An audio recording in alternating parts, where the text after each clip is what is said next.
Hola, ¿qué tal a todos? Muy buenos días, tardes o noches. Espero que estén bien y que estén teniendo un buen día. El día de hoy vamos a hablar un poquito sobre la farmacoterapia de la diabetes mellitus. Es básicamente un compendio de los principales fármacos que llegan a presentarse y que hoy en día los tenemos, ¿no? Tanto a nivel público, privado, en ocasiones hay distintos tipos de fármacos que podemos llegar a utilizar, sobre todo para conocer el abanico de posibilidades y no quedarnos nada más con las pequeñas cosas que a veces veníamos arrastrando desde hace muchos años, que solo la metformina o que solo glimepirida o cosas por el estilo. Pues bueno, hay otros fármacos que podemos llegar a utilizar y que la verdad tienen efectos muy buenos tanto como monoterapia o como combinación, ¿no? de fármacos. En este caso no vamos a mencionar a las insulinas porque las insulinas es un tema aparte, ¿ok? Quiero hacer un video completamente aparte sobre insulina, desde la producción endógena o propia del cuerpo hasta la exógena, que serían los fármacos como tal, y vamos a hablar sobre acción prolongada, acción corta, etcétera, ¿ok? O sea, todo lo relacionado a las mismas. En este caso solo vamos a mencionar los hipoglucemiantes. Entonces vamos a comenzar con el tema. Primero que nada, es importante saber cómo se regula la glucosa de manera normal, es decir, de manera natural. Y por ello es que quise hacerlo en pequeños subtemas, ¿no? Tanto la sangre, cómo se regula a nivel de la sangre, cómo se regula a nivel de los islotes pancreáticos y la misma liberación de insulina, la acción de la insulina, los receptores y algunos transportadores que tenemos dentro de las células. Primero que nada en la sangre. Hay que saber que cuando nosotros consumimos alimentos, estos se van a empezar a degradar y van a existir múltiples procesos bioquímicos. Lo primero en este punto es que cuando hay una glucosa alta o medianamente alta en sangre, van a activar a lo que son las células beta del páncreas, y las células beta del páncreas van a producir insulina. Hay que recordar que hay otro tipo de células, además de las alfa, pues bueno, están las que producen somatostatina, péptido pancreático, etcétera, ¿no? En este caso la que nos importa es la célula alfa. La célula alfa es la que produce glucagón, ¿ok? Entonces, cuando estamos en la sangre, las células beta básicamente van a comenzar a producir insulina cuando detectan que la glucosa comienza a subir.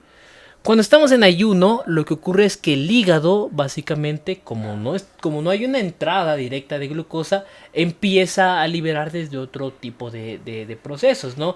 La gluconeogénesis, esta degradación de glucógeno, incluso que se almacena en los medios hepáticos, sobre todo porque el cerebro necesita muchísima glucosa. De hecho, es el que más necesita de todo el cuerpo.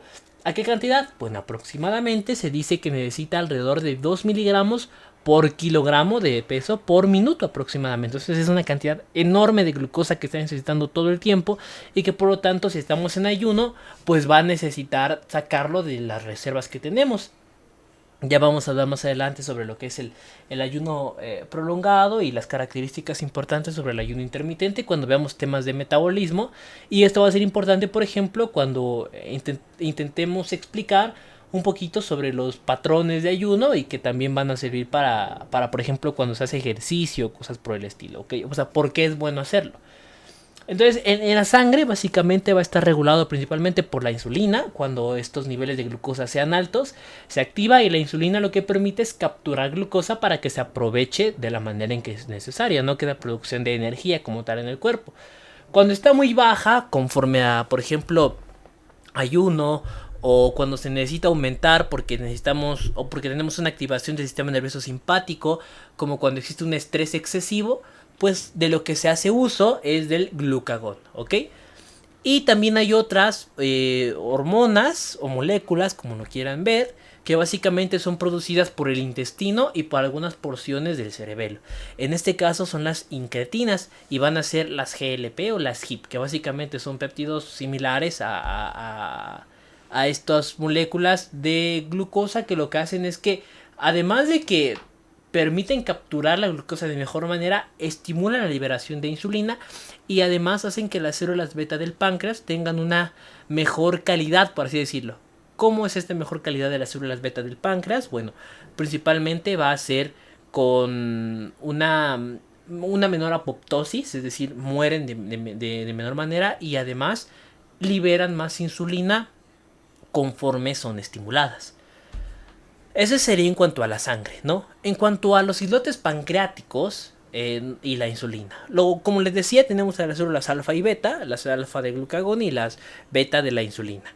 Lo que ocurre es que, por ejemplo, tenemos la exocitosis de distintas porciones, como que puede ser, como la insulina y la amilina, que básicamente estas son péptidos muy similares que su función principal va a ser la regulación de la glucosa, ya que la capturan de buena manera y la llevan a los tejidos necesarios. De hecho, cuando hay una resistencia a la insulina, lo que ocurre principalmente es que el exceso de glucosa hace que la insulina no se dé abasto y que por lo tanto se necesiten más y más receptores, pero que, o sea, no pueden ser ocupados, ¿no? En esa parte. Entonces se da una resistencia porque ya no se da esta respuesta esperada a la insulina.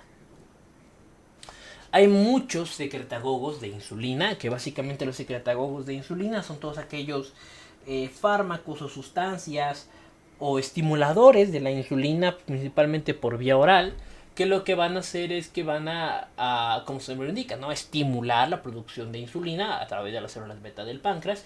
Y sobre todo estos secretagogos de insulina están muy relacionados con las sincretinas. En muchas ocasiones el estrés, como lo estaba mencionando, puede bajar la insulina. Entonces en este punto es importante la regulación del sistema nervioso simpático. Porque cuando estamos en una quemadura, en un punto de estrés, en un punto de huida, por ejemplo, cualquier situación que haga que el sistema nervioso o que en general nosotros estemos en un punto inadecuado, va a hacer que se libere de gran manera o sea, que baje la insulina y que por lo tanto se libere el glucagón y aumenta los niveles de glucosa, porque lo que necesitamos es una respuesta rápida, ¿no? Pues para el estrés. Hay muchos receptores, muchos eh, transmisores de señales, transductores, etcétera. Y como puede ser el GLUT1. El GLUT1 lo que hace es que cuando es activado va a liberar insulina por medio de mecanismos de segundo mensajero, en donde el agente principal de liberación va a ser el calcio. Ahora, ¿cuál es la acción de la insulina? Básicamente la acción de la insulina va a ser el anabolismo. El anabolismo a partir de la glucosa, lípidos y aminoácidos, construyendo proteínas más complejas o almacenando los lípidos, por ejemplo, y todo este anabolismo va a permitir el aprovechamiento de la glucosa. También, cuando es activada dentro de ciertos periodos en específicos, ayuda a la translocación proteica y genética, es decir, ayuda a que la liberación de la respuesta a más receptores de glucosa, transportadores de glucosa, perdón, a más receptores de insulina o cualquier otra necesidad que tenga el cuerpo dentro de ese momento, pues la activa. Es lo que conocemos como una transducción a través de segundo mensajero. Podría estar acoplado a proteínas G, pero bueno, este es un punto más complejo que se explicará junto con otra serie de videos. El receptor de insulina es como un hecho importante, es básicamente se compone de dos subunidades, ¿no? Las alfa y las beta, que básicamente es muy similar a IGF-1, que lo que sucede es que son proteínas similares a la insulina, ¿no? Que esas proteínas similares a la insulina van a permitir que la translocación de las señales entre de buena manera hacia lo que es la célula, y bueno, al final de cuentas se dé un sistema genético de transducción más complejo. Por ejemplo, aquí viene la señal transmitida, la glucosa penetra gracias al GLUT4, que te lo vamos a explicar, y se empieza a utilizar, ¿no? Aquí hay una expresión genética y una regulación del mismo, pues para dar lo que les decía, ¿no? Más receptores, más, no sé, transportadores o cualquier otra situación de ese estilo. Y finalmente GLUT4, estoy hablando solamente de la regulación de la glucosa. GLUT4 es un receptor que básicamente está para recibir, como su nombre lo indica, a lo que es la glucosa, ¿no? Es un transportador al final de cuentas que va a permitir que la glucosa pase de un aspecto de afuera a adentro. ¿Ok? Entonces ayuda a la expresión de la respuesta a la insulina, porque cuando trabajan juntos pues van a dar una señal adecuada de lo que necesitamos en ese momento. Y bueno, el transporte de glucosa, que lo que va a hacer es que empieza después de que penetra el GLUT4, pues bueno, viene esta parte de agregarle un grupo fosfato, y después de que se agrega el grupo fosfato pasa el glucosa fosfato y empieza todo el mecanismo de la glucólisis, ¿no? Que son estos mecanismos bioquímicos que están acompañados del mismo metabolismo. Ahora, Hablando ya de la diabetes mellitus, bueno, la diabetes en general, ahorita vamos a explicar la mellitus. Hay que entender la fisiopatología y el diagnóstico de la misma, ¿ok? Primero que nada, hay que saber que existen muchos criterios de diagnóstico para poder determinar qué está pasando con la glucosa en ese momento, ¿no? Es decir, estos criterios de diagnóstico podrían ser, por ejemplo, la obesidad, el sobrepeso, una hemoglobina glucosilada mayor a 6.5%, también podría ser una concentración aleatoria de glucosa mayor a 200 miligramos por decilitro, en ayunas mayor a 126, o cuando hacemos una prueba de tolerancia a la misma que nos dé resultados anómalos, ¿no? En este caso. Sobre todo, también estos criterios de diagnóstico serían estos factores de riesgo, ¿no? Que en muchas ocasiones puede ser porque por otra causa nosotros quisimos hacerlo como prueba rutinaria, una química sanguínea, por ejemplo, y en ella nos encontramos que la glucosa estaba elevada, ¿no?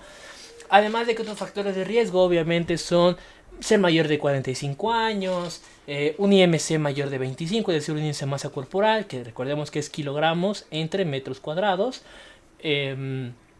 mayor a 25, donde eso ya nos hablaría de sobrepeso, síndrome X, que el síndrome X se basa básicamente en esta combinación que determinamos como un síndrome metabólico, ¿no? Esta resistencia a la insulina, hipertensión, sobrepeso, etcétera, ¿no? O sea, básicamente cualquier alteración metabólica que pueda llegar a presentarse. En la diabetes, grosso modo, vamos a dividirla en 4, ¿no? La diabetes tipo 1, la diabetes tipo 2, la diabetes gestacional y otras causas, otro tipo de diabetes. En el caso de la diabetes tipo 1, que básicamente es más regulada por un mecanismo autoinmune, hablamos que representa entre el 5 al 10% de todos los casos de diabetes que llegan a existir. ¿Qué sucede? Que básicamente hay una destrucción autoinmune de las células beta del páncreas, es decir, el cuerpo detecta como que estas situaciones que están acá, estos receptores de insulina por parte de las células beta pancreáticas, pues no son adecuados, son extraños, entonces lo vamos a destruir, por eso es una destrucción autoinmune. Y al tener esta destrucción autoinmune a nivel de las células beta, obviamente no hay producción de insulina. De hecho, se habla de que la manifestación puede llegar a presentarse en distintas partes de la vida. Incluso algo bien interesante es que cuando una persona nace con este problema, puede tener ciertas células beta pancreáticas que no están tan activas y que por lo tanto no se atacan, pero que conforme pasa el tiempo estas mismas van expresándose y conforme se van expresando se van dañando, y al irse dañando obviamente la producción de insulina va descendiendo y el aumento a nivel de lo que es la glucosa pues va haciéndose más severo. Y los síntomas clásicos, ¿no? Las 4 P's: poliuria, polifagia, polidipsia y pérdida de peso, junto con otros síntomas característicos de la diabetes como la fatiga. Ellos son los que se consideran como insulino dependientes, y sobre todo se ha visto que es a través de un mecanismo genético. La diabetes tipo 2 es la diabetes mellitus, o lo que nosotros conocemos como pues la diabetes más común, ¿no? O sea, la que nos da por tener un sobrepeso, porque tenemos factores como hipertensión, porque tenemos vida sedentaria, etcétera. Por eso es que es un problema multifactorial. Realmente lo que se genera es una insensibilidad a la insulina, es decir, ya no somos sensibles a la misma y somos resistentes, porque con tanta glucosa que estamos consumiendo, así como se ve aquí, se dan cuenta, esta es el receptor de insulina y este es el receptor. Ya están todos ocupados. Entonces, como hay más, básicamente ya no hay una respuesta adecuada de la insulina, sobre todo porque la glucosa que está alrededor ya es en exceso, entonces ya no puede ser capturada de la manera correcta.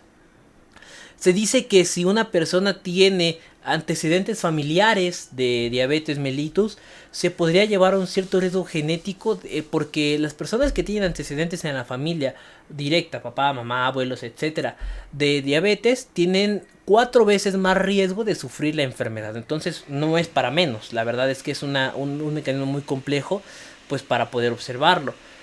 En otra parte de la fisiopatología de la diabetes es importante hablar sobre las células beta.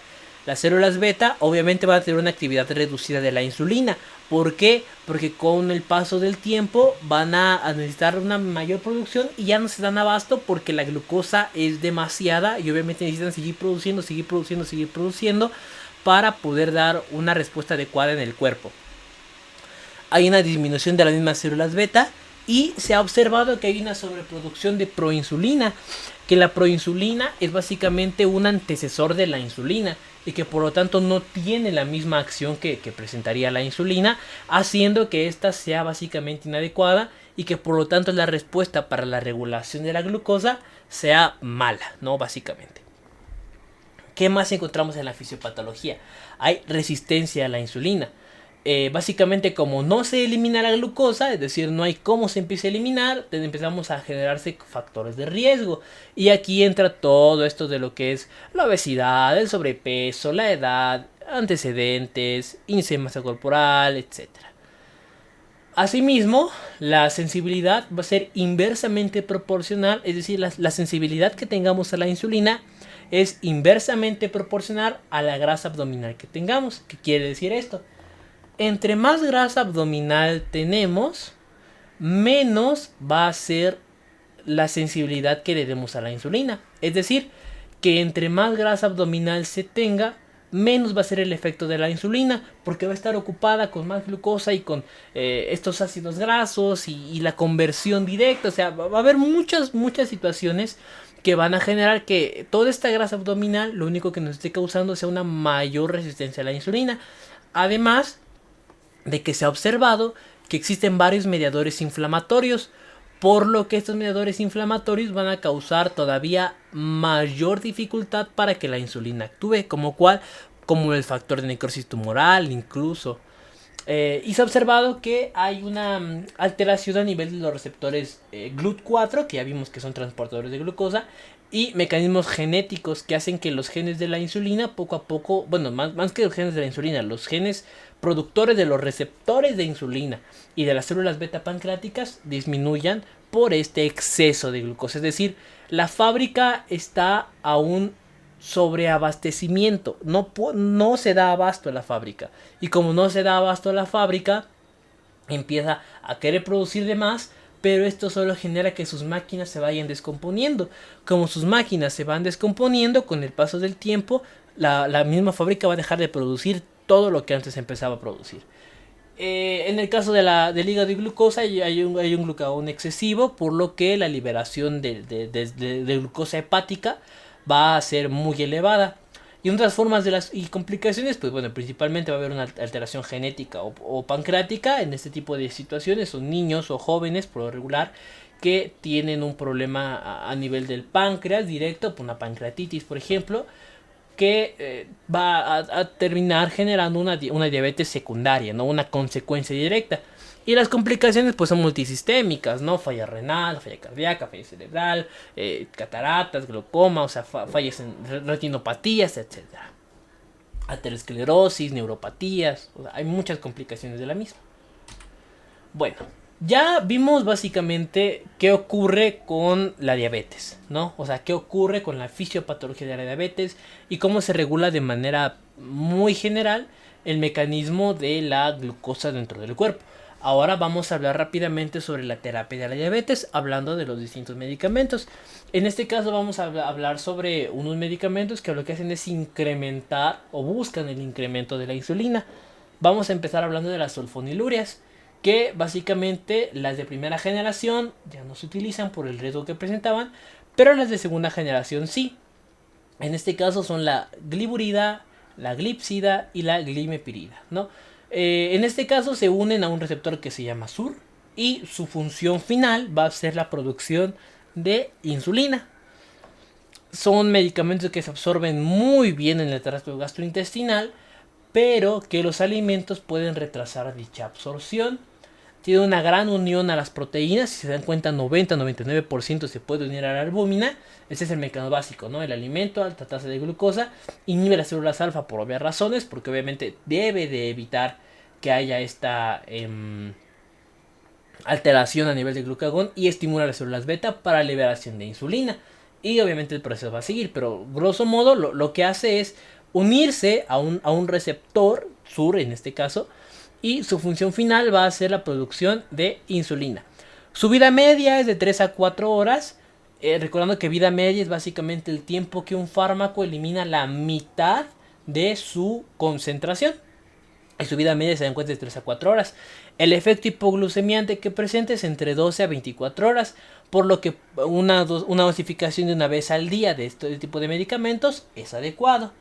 Puede llegar a producirse falla secundaria, que básicamente ocurre porque algún mecanismo genético, algún mecanismo de translocación de proteínas, lo que ustedes gusten, hizo que simple y sencillamente el fármaco ya no se una de la manera adecuada que se necesita a su receptor. Y al no unirse a su receptor, por este mismo punto va a generar que la respuesta sea inadecuada. Además de que obviamente no puede usarse en la diabetes tipo 1 porque, les repito, estimula insulina, y en la diabetes tipo 1 pues justamente es el problema que tienen, no pueden estimular insulina. Se debe cuidar en el embarazo, en la lactancia y en la insuficiencia hepática sobre todo, es decir, tratar de no darlo en ese tipo de casos. Entre las principales reacciones secundarias que llega a presentar es el aumento de peso, se habla de entre 2 y 4 kilos, y reacciones gastrointestinales como vómito, diarrea, náuseas, etc. En cuanto a su unión con el etanol, puede llegar a exacerbar la insuficiencia hepática o problemas hepáticos que puedan llegar a existir, y también a exacerbar la hipoglucemia, pero una hipoglucemia muy grave que puede caer incluso en complicaciones hospitalarias. Tiene muchísimas interacciones, o sea, muchas interacciones con muchos fármacos, por lo que realmente no se recomienda en combinación con otro tipo de situaciones, ¿no? La dosis debe de ser creciente, quiere decir esto, empezar de la dosis más baja y terminar en la dosis más alta. Son adecuadas en combinación con la metformina, por ejemplo, y por lo tanto serían útiles como terapia combinada. Como monoterapia no son tan útiles, pero pueden llegar a ser adecuadas cuando los niveles de glucosa no son tan elevados. Ahora, otro tipo de medicamentos serían las no sulfonilurias, ¿ok? En este caso, la repaglinida y la nateglinida. La repaglinida y la nateglinida van a ser secretagogos, van a terminar estimulando la producción de insulina si en este caso permiten su inserción, o bueno, su absorción, mejor dicho, a través del tracto gastrointestinal, con una vida media de 1 hora, es decir, es una vida media corta. En este caso, la repaglinida, el 90% se va a metabolizar por el hígado a través del citocromo P3A4 P450 del hígado, en este metabolismo del primer y segundo paso que presenta dentro del hígado. El 10% restante va a ser renal, y sobre todo el riesgo de hipoglucemia, pero hipoglucemia grave, se asocia cuando se combina con AINES. Este es un esquema rápido, ¿no? Como es que penetra el punto de unión de la repaglinida, este punto de unión SUR, que básicamente es el mismo receptor, y aquí dentro hay un mecanismo complejo que habla sobre mecanismo segundo mensajero y con liberación de proteínas transductoras, pero grosso modo lo que ocurre es que la señal final es que el calcio que vaya a entrar, porque el calcio funciona como una llave, cuando el calcio abre la puerta, porque es una llave, va a permitir que la insulina salga, porque esta insulina se produjo gracias a que cuando penetró el fármaco le dio la señal a la célula de producir insulina, pues para su liberación. La nateglinida tiene el mismo mecanismo, básicamente es un secretagogo oral, tiene una secreción rápida, pero no es sostenida, por eso en este caso se prefiere la repaglinida. Se ha visto que tiene una reducción postprandial de la glucosa, y por eso se recomienda antes de cada comida para empezar a estimular esta producción de insulina, casi como lo que hacen las insulinas de acción corta, ¿no? Pero eso lo hacen más adelante. Entonces se espera que sea antes de cada comida para que cuando ya se coma, el golpe, por así decirlo, de glucosa que tenemos en el cuerpo no sea tan alto, sino que se pueda regular de buena manera. Se ha asociado mucho con la insuficiencia hepática, y el riesgo de hipoglucemia es menor, pero si se dan cuenta su liberación no es sostenida, sino que solamente es muy rápida, Por eso se prefiere antes de cada comida. Básicamente, en este tipo de situaciones, si se llega a dar cualquiera de los dos fármacos, es la relación costo-beneficio. Otros son la biguanida. En este caso, la única biguanida que se sigue utilizando es la metformina, que es muy buen medicamento. Lo que ocurre básicamente es que reduce la gluconeogénesis y por lo tanto inhibe la producción hepática de glucosa, como les decía, la glucogenólisis a través de glucógeno y la gluconeogénesis, es decir, la producción de glucosa de una nueva porción. Por lo que va a evitar esta producción a nivel hepático, como les digo, acción hepático. Como tal, no estimula la insulina, pero sí limita el poder de glucógeno, con lo que termina generando señales celulares adecuadas. En este caso, como genera señales celulares adecuadas, un mecanismo secundario es que al no tener esta liberación extra a través de glucosa a través del hígado, permite que los niveles puedan llevar a un mejor control, porque como ya no hay una liberación extra por parte del hígado, puede llegar a generar que que no haya esta liberación extra apague de cierta manera a este glucagón, y que por lo tanto hay que recordar que el glucagón e insulina pues básicamente van a ser como antagónicos, ¿no? Entonces, ¿qué dice la insulina? Ok, si ya me estás haciendo que el glucagón esté bajo, que es mi enemigo, por así decirlo entre comillas, yo voy a liberarme, ¿no? Porque yo soy el que ahorita no tiene ningún enemigo contra quien luchar. Es decir, si por ejemplo insulina y el glucagón estuvieran peleados, en este caso lo que se busca es que la insulina aumente y el glucagón empiece a disminuir, porque no hay este aporte hepático extra, ¿no?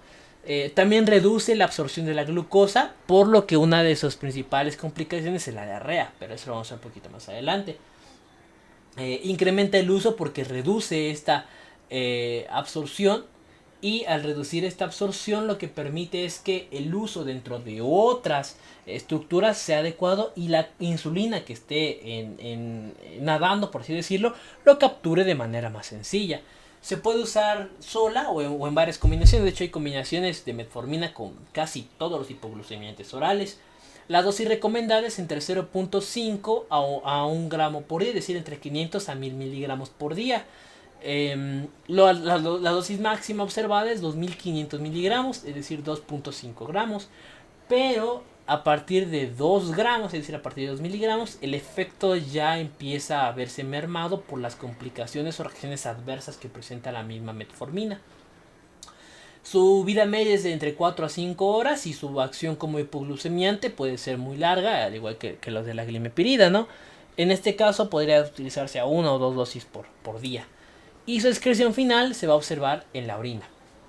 Como les digo, es un hipoglucemiante muy bueno, que además ayuda a reducir el peso, y se ha utilizado en tratamiento como el síndrome de ovario poliquístico, para aprovechar esta reducción del peso y de los ácidos grasos. Puede usarse como monoterapia o como combinación de fármacos, ¿no? Que vamos a ver un poquito más adelante que se llegan a utilizar.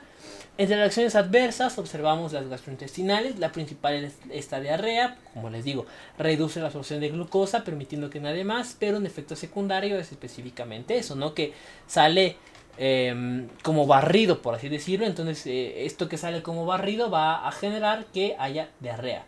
Se ha observado una reducción de la B12 en hasta 30%, por lo que es recomendable hacer monitoreo constante. No se debe de dar, o de preferencia no se debe de dar, cuando la tasa de filtración glomerular sea menor a 45 mililitros por minuto. Entonces, entre más alta sea esta filtración, obviamente pues es mejor. Y se ha observado que no es adecuado darlo cuando exista EPOC o falla cardíaca, por los riesgos que puede llegar a presentar ante los mismos problemas, ¿no? Ante las mismas patologías.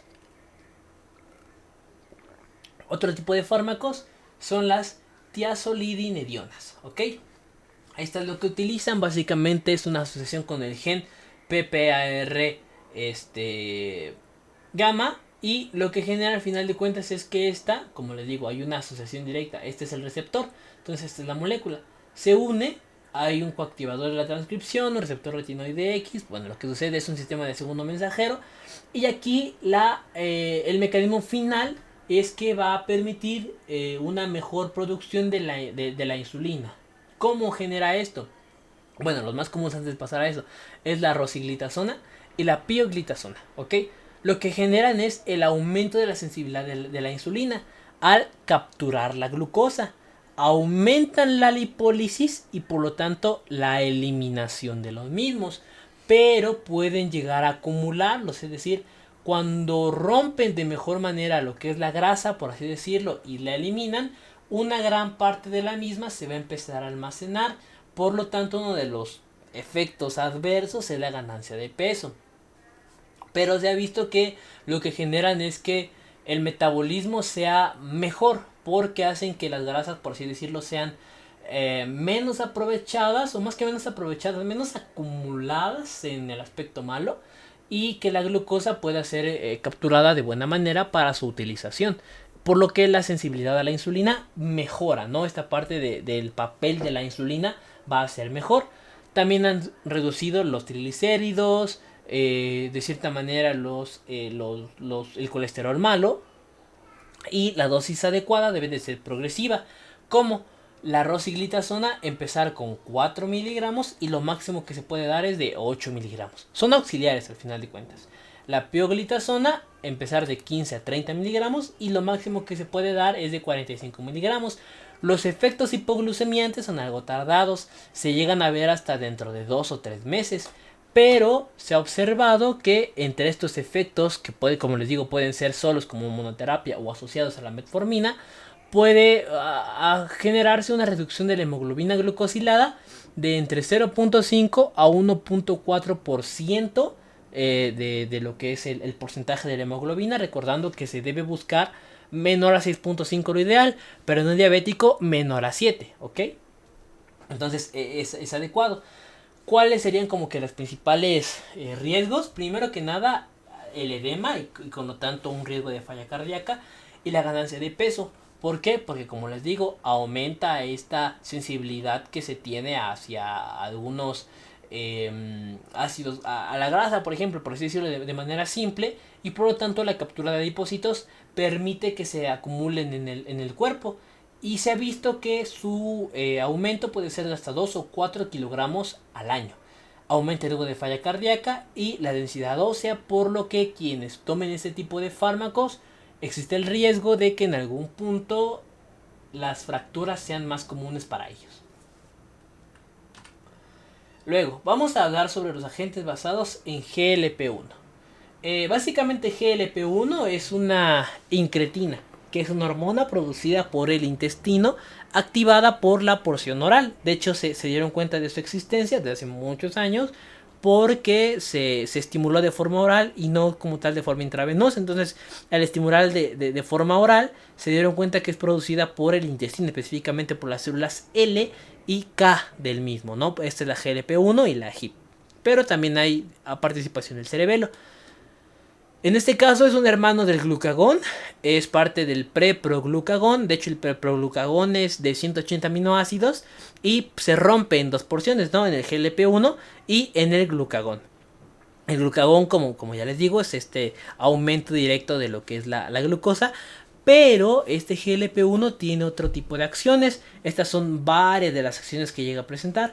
Primero que nada, aumenta la secreción de insulina, disminuye la secreción de glucagón. Es curioso, ¿no? Como al ser un análogo de glucagón, aún así inhibe de cierta manera al glucagón. Como les digo, estimula la proliferación de las células beta y disminuye la muerte programada, es decir, la apoptosis de las células beta.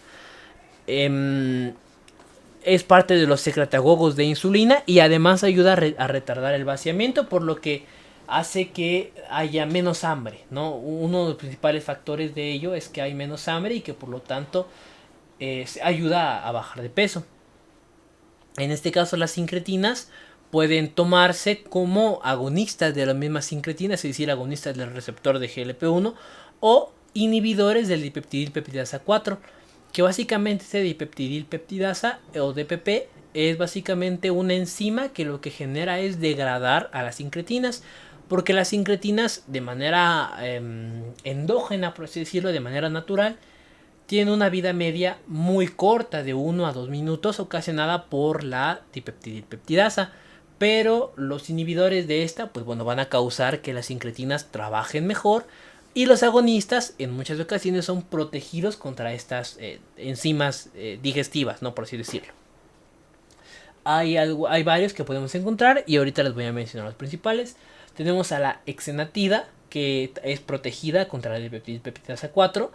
Se ha visto que ayuda a perder peso entre 2 a 4 kilogramos. Como les digo, retarda el vaciamiento gástrico, por lo tanto hace que dé menos hambre, ayuda a bajar de peso y es adecuado como monoterapia o combinado. De hecho, esta parte junto con metformina, por ejemplo, es muy adecuada de estarla tomando.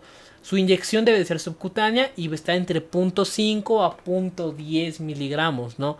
Que puede verse ocasionado o puede utilizarse como bolígrafo. En un bolígrafo especial, como las inyecciones chiquitas de insulina, ¿no? Rápidas, se inyecta su exenatida. La liraglutida tiene la ventaja de tener una vida media más larga y que también está protegida contra la dipeptidilpeptidasa. Esta liraglutida se ha observado que presenta una protección cardiovascular, lo que llamamos como cardioprotección. Y en este caso la protección cardiovascular hace que sea mejor y más preferida como a la exenatida. Perdón. También se inyecta como en la región subcutánea. Su vida media va entre 12 a 14 horas. Y su dosificación va a empezar desde 0.6 hasta 1.8 miligramos. Pero pues grosso modo lo mejor, como les digo, es empezar de dosis bajas e ir aumentándolas poco a poco. La otra es la abiglutida, que su dosis es de 30 a 50 miligramos por semana, ya que su vida media es entre 5 a 7 días. La dulaglutida es muy similar a la abiglutida y por lo tanto su dosificación también puede ser semanal. La lixisenatida es adecuada cuando hay mucho riesgo cardiovascular, por lo tanto se prefiere en aquellos pacientes con fallas cardíacas o con cualquier alteración muy grave del corazón. Y su vida media está entre 3 a 4 horas. Los efectos adversos son los gastrointestinales principalmente, con náuseas, vómitos y diarrea, que puede llegar a ser muy común y que sobre todo puede chocar con los anticonceptivos y con varios antibióticos, por lo que su tratamiento conjunto no se recomienda. También se ha observado que hay algún riesgo de falla renal y curiosamente puede observarse la pancreatitis, ¿no? como un riesgo adverso. Y esa es una pequeña imagen que me gustó mucho sobre los efectos de las incretinas, que por ejemplo aquí en el estómago evita el vaciado gástrico, por lo que hace que bajemos de peso ya que nos da menos hambre. En el hígado disminuye la producción de glucosa ya que evita el glucagón. Ayuda a la captación y almacenamiento de glucosa porque hace más sensible a la insulina ya que produce más insulina. Tiene cardioprotección y además ayuda a la función cardíaca. Tiene neuroprotección incluso y baja el apetito, como les estaba mencionando. Y en el páncreas toda esta parte de la insulina, ¿no? Que es súper importante para que estos efectos se lleguen a producir. Ahora, los inhibidores de la dipeptidilpeptidasa 4, en este caso quise poner la misma imagen porque básicamente todo lo que evite que el GLP-1 actúe, pues obviamente va a hacer que estos efectos no se lleven a cabo. Y como tenemos un inhibidor directo del mismo, vamos a buscar estos mismos efectos. Primero hay que entender que la dipeptidilpeptidasa 4 es endógena y se produce en las células endoteliales, en los linfocitos T, y también está como hormona circulante, ¿no? Como enzima circulante, perdón. Inactiva de gran manera a lo que es el GLP-1 inhib, que básicamente son incretinas producidas por células L y células K del intestino. Se han desarrollado inhibidores competitivos y los principales que se han desarrollado son la sitagliptina, sacagliptina, linagliptina y alogliptina. Se encuentran todos los que terminan en gliptinas son inhibidores de la dipeptidilpeptidasa 4. Se dice que pueden evitar hasta 12 horas a esta dipeptidil y por lo tanto, como evitan a esta dipeptidil o DPP, van a estimular a la insulina y bajar el glucagón.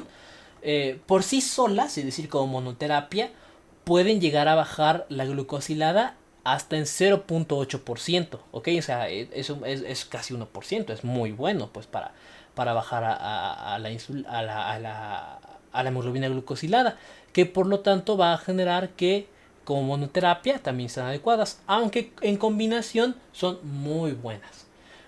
Curiosamente, la dosificación, bueno, de la logliptina es de 25 miligramos por día, de la linagliptina es de 5 miligramos por día, Saxa de 5 y Cita de 100. Su excreción va a ser sobre todo hepática, es decir, a través del hígado se va a metabolizar a través del citocromo P450 en estas reacciones de primera y segunda fase hepáticas.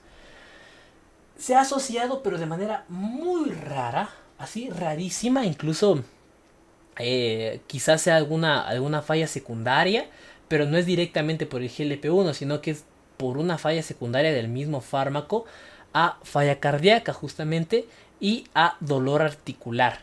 Pero son en general muy seguros como terapia en combinación con la metformina. De hecho, es uno de los mejores medicamentos que puede llegar a tener esta combinación. Tiene un efecto de agonismo, ¿no? O sea, se ayudan en general ellos dos.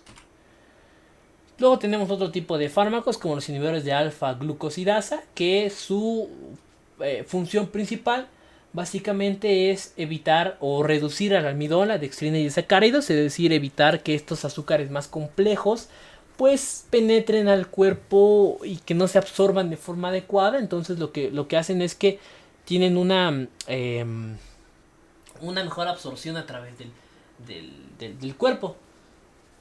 Por lo tanto, permiten que los niveles de glucosa se mantengan más tiempo en orden o en equilibrio. Como mecanismo secundario van a terminar liberando GLP-1 y los más conocidos van a ser acarbosa y miglitol. En este caso, su dosificación está entre los 25 a los 100 miligramos y se recomiendan antes de los alimentos. ¿Por qué? Pues porque, como se acaban de dar cuenta, estimulan esta liberación de GLP-1 y lo mejor es hacerlo antes de cada comida porque justamente se van a meter todos estos azúcares más complejos y lo que se busca es que se aprovechen de una mejor manera. En este caso se aprovechen de una mejor manera con estos medicamentos. Como fallas podemos encontrar mala absorción y flatulencias. Se llega a presentar abscesividad cutánea y no se deben de dar con algunos agentes para lo que es por ejemplo una alteración del circuito cardíaco, ¿no? De esta parte del ritmo, como lo puede ser la digoxina, que es parte de los medicamentos de digital, y propranolol, ¿no? O sea, tener mucho cuidado en ese aspecto. Hay un riesgo de hipoglucemia muy bajo, mucho más bajo que con los demás, porque realmente eso lo único que hacen es aprovechar de mejor manera la glucosa más compleja, y por lo tanto el riesgo de la misma hipoglucemia va a ser mucho más bajo.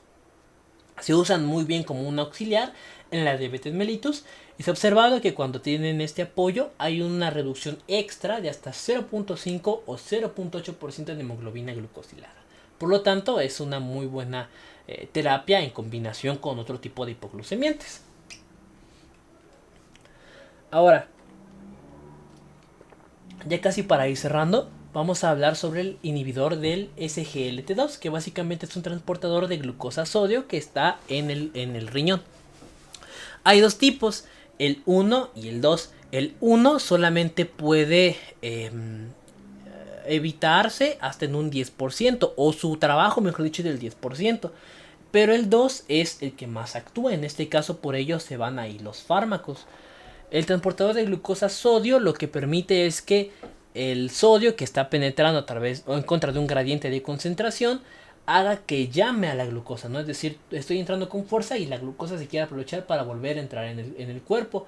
Entonces lo que se busca es que haya una pérdida urinaria en la glucosa, no que esta misma que ya queremos sacar se vuelva a absorber, porque recordemos que la tasa de filtrado de glucosa es hasta 180. Entonces cuando tenemos más de 180 de glucosa, ya se empieza a sacar esta glucosa por la orina y por lo tanto lo demás se quiere reabsorber y lo que buscamos es tener una menor cantidad de glucosa. Por lo tanto lo que se busca es evitar la reabsorción de la misma. En este caso, como les digo, aquí está tiene varios efectos positivos. Ahorita voy a explicar esta imagen. Tiene varios efectos positivos. Primero, puede reducir desde 180 hasta 50 el paso de glucosa. O sea, imagínense, en vez de que siga absorbiendo glucosa, disminuye esta absorción de glucosa y por lo tanto va a haber una menor cantidad en el cuerpo. puede reducir la glucosilada hasta en un 1%, que es un montón. Se dan cuenta, es el que más reduce la glucosilada de los fármacos que veníamos observando. Y hasta la tensión arterial se ha visto que se ayuda hasta en un 2 a 4 milímetros de mercurio. Los más comunes van a ser la canaglifosina, la dapaglifosina y la empaglifosina. En este caso estamos observando el mecanismo de acción de la dapaglifosina. Como les digo, van a estar a nivel de esta zona del túbulo proximal, túbulo distal, en la zona de los túbulos renales. Y aquí lo que sucede es que justamente esta reabsorción de la glucosa normal que estaría haciendo el SGLT2 es reducida gracias a que la dapaglifosina se une al SGLT2 y por lo tanto va a permitir que es como una llave, ¿no? Entonces cierra con llave la puerta para que la glucosa no se siga absorbiendo y que por lo tanto la excreción de glucosa aumente y se pueda eliminar por la orina. En este caso se pueden combinar muy bien con miguanidas, es decir, con la metformina y con otros medicamentos como los anti-dipeptidilpeptidasa, es decir, los inhibidores de la dipeptidilpeptidasa que ya veíamos anteriormente. Se une en un 90% de la albúmina, por lo tanto es una muy buena unión a proteínas. Su vida media puede ser hasta 12 horas, por lo que su administración una vez al día es correcta. La eliminación, por obvias razones, es renal, además de su actuar es eliminación renal. Y su presentación es, por ejemplo, la canaglifosina entre 100 a 300 miligramos, la DAPA entre 5 a 10 y la empaglifosina entre 10 y 25 miligramos. ¿Cuáles son los efectos secundarios? Bueno, se ha observado que sobre todo hay un aumento en las infecciones de vías urinarias, sobre todo porque pues evita esta reabsorción, entonces por ahí puede haber cualquier alteración que genere que haya un problema de inmunosupresión a nivel de la misma. Puede haber una diuresis ligera, es decir, aumenta el flujo y por lo tanto hay una hipotensión secundaria. Ya vimos que sí reduce la tensión arterial, pero en ocasiones cuando ya la reduce demasiado por este flujo excesivo de líquido, de orina en este caso, puede llegar a provocar una hipotensión. Hay un riesgo de hipoglucemia, pues porque al final de cuentas es lo que se busca, ¿no? Pero en ocasiones puede filtrar de más y se ha observado con fracturas, ¿no? Se ha visto que tiene un papel también cardioprotector ante distintas situaciones, pero que puede condicionar otros factores cardíacos. Y bueno, ya para terminar, les quería dejar este pequeño esquema de un artículo que me encontré sobre los principales hipoglucemiantes y su actuar, ¿no? Los mecanismos de acción, que por ejemplo lo que se busca es reducir la glucosa y los ácidos grasos libres. Por ejemplo, en el páncreas, aquí, ¿no? Las sulfonilureas, los inhibidores de peptidasa 4, las meglitinidas, los análogos de GLP-1, es decir, de las incretinas, etcétera, para estimular la secreción de insulina. Estos serían todo lo que son los promotores y otro que son los inhibidores. En este caso, estos son promotores de insulina. Otros son inhibidores de glucógeno, ¿no? Como veíamos anteriormente. Y por lo tanto evitan la glucogenólisis o la gluconeogénesis. Aquí, pues bueno, también disminuyen la absorción de carbohidratos. En el caso de los inhibidores de las alfa-glucosidasas, como les digo, antes de cada alimento, de preferencia para que estos azúcares complejos tengan una mejor acción. La reabsorción renal de glucosa, lo que vamos a ver, los inhibidores del transportador de sodio-glucosa, la captación de glucosa a través de esta mejor sensibilidad de la insulina y evitar principalmente lo que es o ayudar, mejor dicho, a la mejor captura de los ácidos grasos y que por lo tanto estos se eliminen de forma más sencilla. Entonces, como les digo, este es un esquema muy general sobre los hipoglucemiantes. Si quieren pueden tomar una captura de pantalla, es como un muy buen repaso final para lo mismo. Y bueno, con esto estaría terminando el video. Les agradezco mucho por su atención. Sin más, no me queda que decir que nos vemos en la próxima. Y si les gustó pueden darle like, suscribirse, comentar y compartirlo. Así que hasta la próxima y chao.